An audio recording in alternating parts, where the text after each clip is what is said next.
Aşığın söhbeti anladım. Anam olmasaydı eller cennet olmazdı. Cennetin zineti anladım. Anladım, anladım, anladım, anladım. Ak sütüm getirmedim. Anladım, anladım, anladım, anladım. Ak sütüm getirmedim.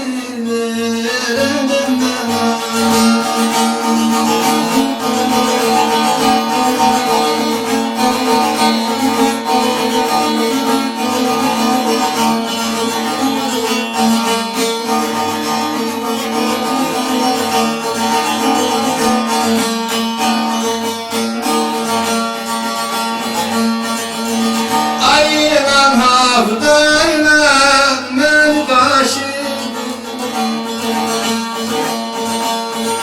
Dünyaya getirdim benim okşadım.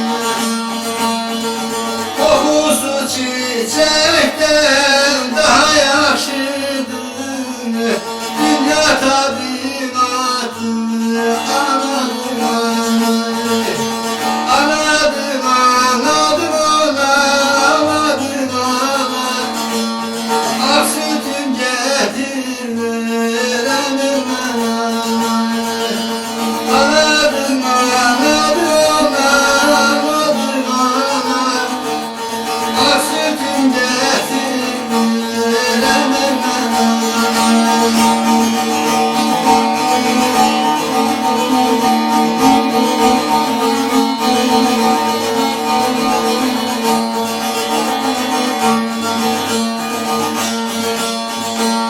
Ana mehribandı, emsalım olmaz.